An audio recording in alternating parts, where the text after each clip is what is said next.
बिस्मिल्लाहिर्रहमानिर्रहीम। अस्सलाम वालेकुम। मैं हूं शेजीउल्लाह फिरासत। आप देख रहे हैं नेशनल और इंटरनेशनल न्यूज़ पर मुश्तमिल 4 टीवी का खुसूसी खबरनामा। दुनिया भर से यानी खबरें आपकी नज़र से।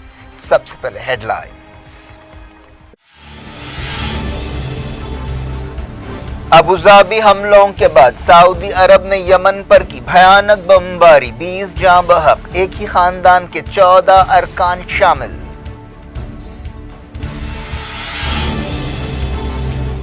यूएई जारहाना कार्रवाइयों से बाज नहीं आएगा तो और हमले करेंगे, हूसियों ने दी वार्निंग। कहा सिविलियंस और इंटरनेशनल कंपनियां अहम मकामात से दूर रहें।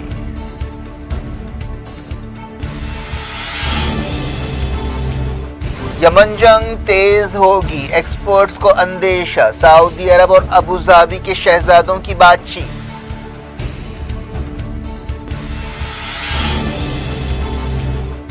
इब्राहिम रईसी चारशंबे से रशिया का दौरा करेंगे, पुतिन से न्यूक्लियर डील और आपसी ताल्लुकात पर बात होगी।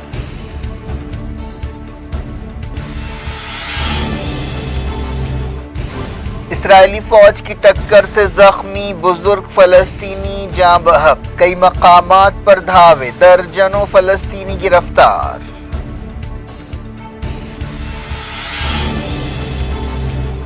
भगवंत मान, पंजाब में आपका चेहरा, 93% लोगों ने चीफ मिनिस्टर का उम्मीदवार चुना।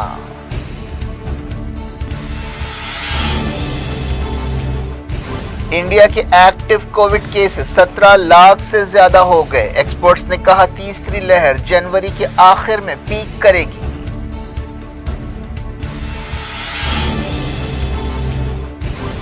जब टेलीप्रॉम्प्टर बंद हो गया, डेवोस फोरम में खिताब के दौरान वजीर आजम हक के बक्के रह गए, सोशल मीडिया पर खूब ट्रोलिंग।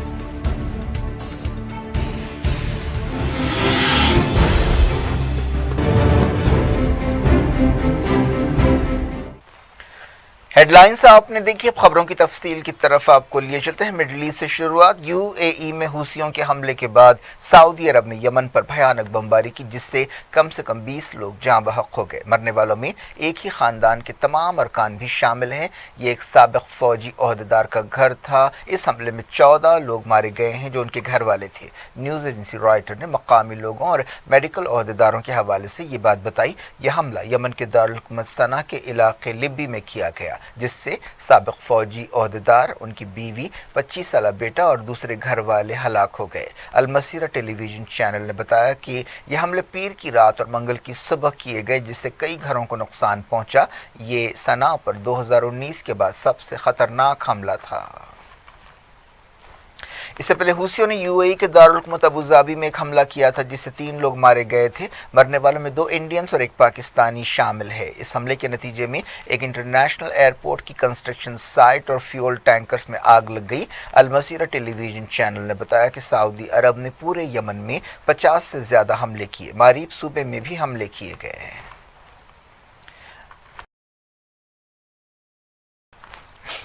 यमन के हूसियों ने धमकी दी है कि अगर यूएई अपनी जारहाना कार्रवाइयों से बाज नहीं आएगा तो मजीद हवाई हमले किए जाएंगे। हूसियों के तर्जुमान ने वार्निंग दी कि सिविलियंस और इंटरनेशनल कंपनियां यूएई के अहम मकामात से दूर रहें, जहां मजीद हमले किए जा सकते हैं। एक दिन पहले किए गए हमलों में 6 लोग जख्मी भी हुए थे। यूएई यमन जंग लड़ने वाले सऊदी इत्तेहाद में शामिल है। हूसी तर्जुमान ने अबुधाबी हमले की जिम्मेदारी कबूल करते हुए कहा कि इसमें 5 बैलिस्टिक मिसाइल्स और ड्रोन्स इस्तेमाल किए गए। उस मकाम पर हमले के बाद आग लग गई। वहां अबुधाबी नेशनल ऑयल कंपनी के तेल के कुएं हैं। हमले के बाद अबुधाबी एयरपोर्ट के एक इलाके में आग लग गई, जहां पर एक्सटेंशन के काम हो रहे हैं। एक्सपर्ट्स ने कहा है कि यमन के इन हालात से जंग और तेज होने का खतरा है। मिडल ईस्ट मामलात के एक एक्सपर्ट ने बताया कि इन हालात से सिक्योरिटी की सूरत हाल और बिगड़ जाएगी। 10 जनवरी को यूएई की ताईद रखने वाली फौज ने शबवा सूबे पर कब्जे का ऐलान किया था। यूएई ने यमन की हादी हुकूमत की वफादार फौज को हथियार और ट्रेनिंग देने में अहम रोल अदा किया है। हाल ही में हूसियों ने यूएई के एक जहाज को भी जब्त कर लिया था। सऊदी क्राउन प्रिंस मोहम्मद बिन सलमान ने अबू धाबी के क्राउन प्रिंस से टेलीफोन पर बातचीत की और यूएई पर हूसियों के हमलों की मजम्मत की। दोनों शहजादों ने कहा कि इन कार्रवाइयों से हूसियों की जारहाना सरगर्मियों का मुकाबला करने के लिए दोनों मुल्कों के अज़्म और इरादे मजबूत होंगे। उन्होंने इल्ज़ाम लगाया कि हूसियों ने यमन में दहशत फैला रखी है, वो यमन के अवाम को मार रहे हैं और मुल्क का इस्तेहकाम बिगाड़ रहे हैं। दोनों शहजादों ने इंटरनेशनल कम्युनिटी से कहा कि वो आलमी कानून और उसूलों की खिलाफ वर्जियों के खिलाफ उठ खड़े हों जिनसे खित्ते और दुनिया का अमन और इस्तेहकाम खतरे में पड़ गए हैं। सऊदी क्राउन प्रिंस ने मरने वालों के खानदानों से हमदर्दी का इजहार किया और जख्मियों की जल्द सेहतयाबी के लिए नेक ख्वाहिशात का इजहार किया। अबू धाबी के क्राउन प्रिंस शेख मोहम्मद ने प्रिंस मोहम्मद बिन सलमान के जज्बात के लिए उनका शुक्रिया अदा किया। इस बातचीत के दौरान उन्होंने खित्ते की सूरत हाल और दोनों मुल्कों के मफादात के बारे में ख्यालात का तबादला किया। इराक के मुजाहिमती ग्रुप्स ने यूएई पर कामयाब हमले के लिए हूसियों को मुबारकबाद दी है। असाब अहलुल हक और किताब हिजबुल्लाह ने हूसियों को मुबारकबाद देते हुए बयानात जारी किए। असाब के सेक्रेटरी जनरल कैस गजाली ने कहा कि शैतानी ताकतों के घमंड से होने वाली तकलीफों और दर्द के बावजूद हूसियों ने मुजाहिमती ताकत और इनकलाबी जज्बे को पैदा किया है। साउथ कोरिया के सदर मून जाए इन सऊदी अरब पहुंचे, जहां क्राउन प्रिंस मोहम्मद बिन सलमान ने उनका इस्तकबाल किया। साउथ कोरिया के सदर मून जाए इन के साथ उनकी बेगम और एक डेलीगेशन भी हैं। एयरपोर्ट पर तमाम मेहमान और क्राउन प्रिंस मास्क पहने हुए थे। सदर मून जाए इन ने क्राउन प्रिंस से हाथ नहीं मिलाया और सोशल डिस्टेंसिंग पर भी अमल किया। इससे पहले सऊदी अरब के सदर ने यूएई का दौरा किया था। सीरिया ने कहा है कि अमरीकी फौज सीरिया का तेल चुरा रही है और नॉर्थ इराक में अपने अड्डों में पहुंचा रही है। सीरिया की साना न्यूज़ एजेंसी ने कहा कि अमरीकी फौज का एक काफिला जिसमें 111 से ज़्यादा गाड़ियां थीं गैर कानूनी तौर पर सीरिया के हसाका सूबे में दाखिल हुआ। इन गाड़ियों के जरिए सीरिया का तेल ले जाया गया। सीरिया की हुकूमत ने इससे पहले भी ऐसे इल्ज़ामात लगाए थे। अमरीका आईसिस से लड़ाई के नाम पर इलाके में तैनात है। वो कुर्दों की फौज एसडीएफ की इत्तेहादी है।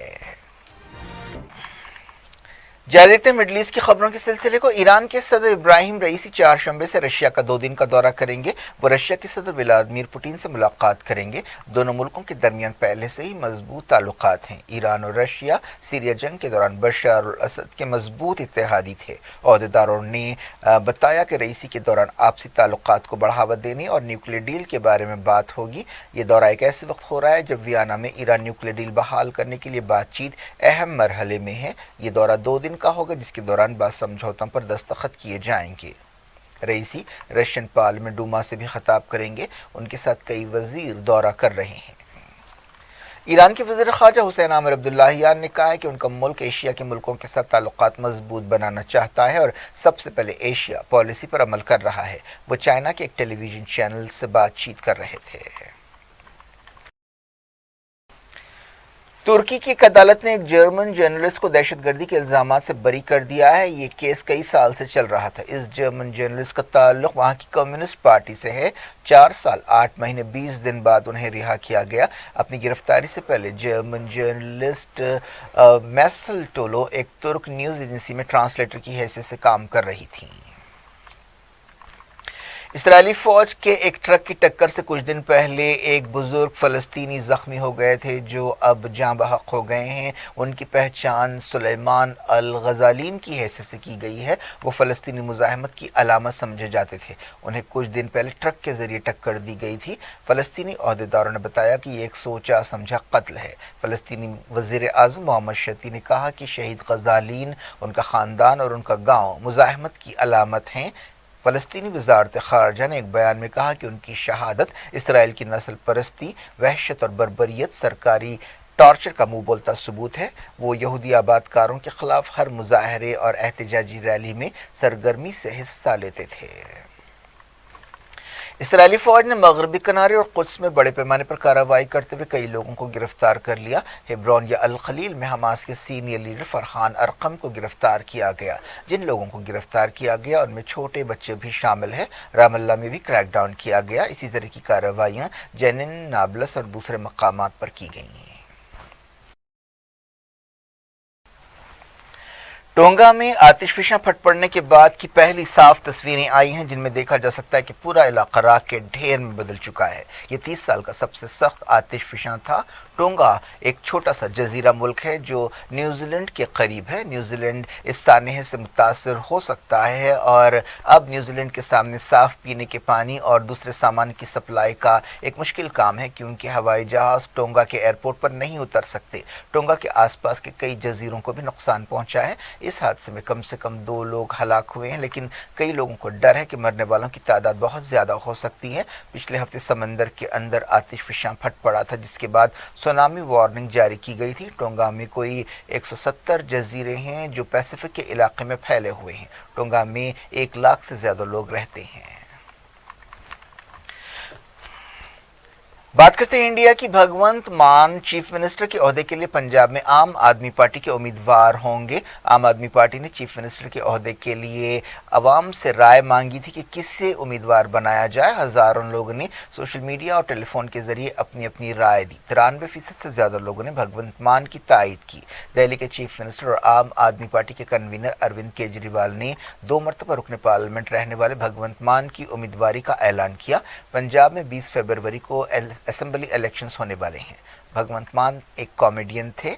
वो चीफ मिनिस्टर के उम्मीदवार की हैसियत से चुने जाने पर जज्बाती हो गए। आम आदमी पार्टी ने जनता चुनेगी अपना सीएम के नाम से एक मुहिम चलाई थी। बाद सियासी पार्टियां इल्ज़ाम लगा रही थीं कि अरविंद केजरीवाल पंजाब के चीफ मिनिस्टर की कुर्सी पर नजरें लगाए बैठे हैं और ऐसी पार्टियां केजरीवाल बमुकाबला भगवंत मान का नैरेटिव पेश कर रही थीं। मुखालिफ पार्टियां इल्ज़ाम लगा रही थी कि आम आदमी पार्टी बाहर के लोगों की जमात है।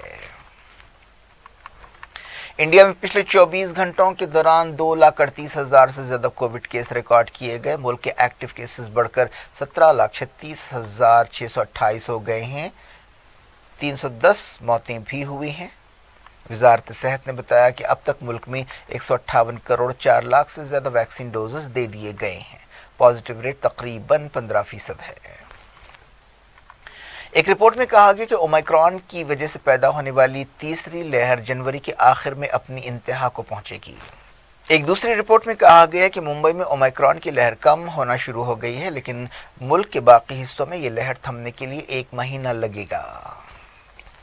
रिपब्लिक डे के दौरान परेड में हिस्सा लेने वाली झांकियों के बारे में एक बड़ा सियासी तनाज़ा पैदा हो गया है। मरकज़ी हुकूमत ने अपोजिशन के इन इल्ज़ामात को रद्द कर दिया है कि अपोजिशन इक़्तिदार वाली रियासतों की झांकियों को रद्द किया जा रहा है। हुकूमत ने कहा है कि एक पुराने तरीके के मुताबिक झांकियों को चुना जा रहा है। वेस्ट बंगाल, तमिलनाडु और केरला की हुकूमतों ने इल्ज़ाम लगाया था कि उनकी झांकियों को जानबूझकर रद्द कर दिया गया है। मरकज़ी हुकूमत ने ममता बनर्जी के दावों को रद्द करते हुए एक सबूत पेश किया और कहा कि 26 जनवरी को रिपब्लिक डे परेड के दौरान नेताजी सुभाष चंद्र बोस को नुमाया किया जाएगा। वर्ल्ड इकोनॉमिक फोरम से वजीर आजम नरेंद्र मोदी की तकरीर के दौरान टेलीप्रॉम्प्टर में कुछ देर के लिए तकनीकी खराबी पैदा हो गई, जिसकी वजह से वो काफ़ी परेशान हो गए और कुछ देर के लिए एकदम खामोश हो गए। इसके लिए मोदी का काफ़ी मजाक उड़ाया जा रहा है और उन पर काफ़ी तनकीदें की जा रही हैं। कांग्रेस लीडर राहुल गांधी ने वजीर आजम पर चोट करते हुए ट्वीट किया कि टेलीप्रॉम्प्टर भी इतने झूठ बर्दाश्त नहीं कर सका। वीडियो में देखा जा सकता है कि मोदी अचानक खामोश हो गए और WEF के एग्जीक्यूटिव चेयरमैन से पूछने लगे कि क्या उनकी तकरीर और उनके इंटरप्रेटर की आवाज़ ठीक तौर पर सुनाई दे रही है।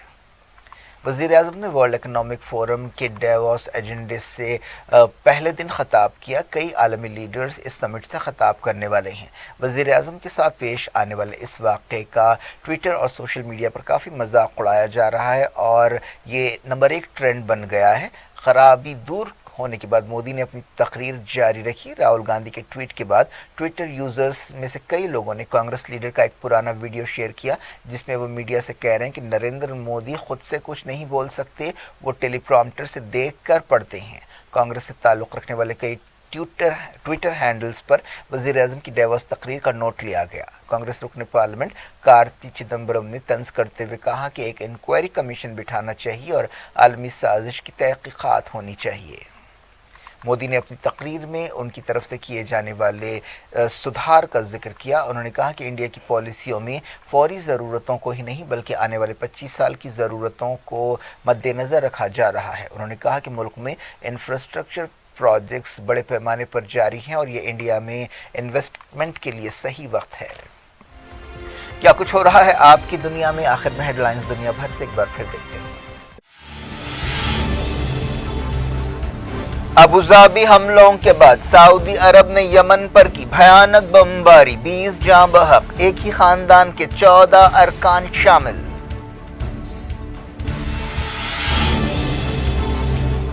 یو اے ای جارحانہ کارروائیوں سے باز نہیں آئے گا تو اور حملے کریں گے، حوثیوں نے دی وارننگ، کہا سویلینز اور انٹرنیشنل کمپنیاں اہم مقامات سے دور رہیں۔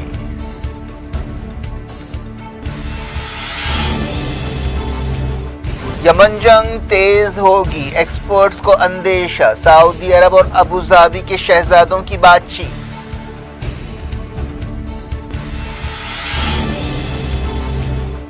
ابراہیم رئیسی چہارشنبے سے رشیا کا دورہ کریں گے، پوٹین سے نیوکلیئر ڈیل اور آپسی تعلقات پر بات ہوگی۔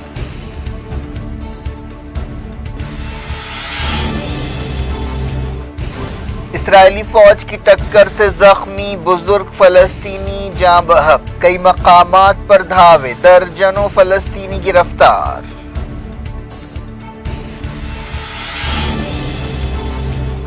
بھگونت مان، پنجاب میں آپ کا چہرہ، 93% لوگوں نے چیف منسٹر کا امیدوار چنا۔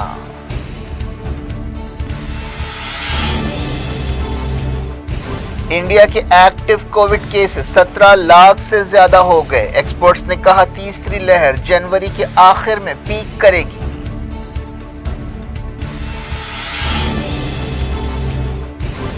جب ٹیلی پرامپٹر بند ہو گیا، ڈیووس فورم میں خطاب کے دوران وزیر اعظم حق کے بکے رہ گئے، سوشل میڈیا پر خوب ٹرولنگ۔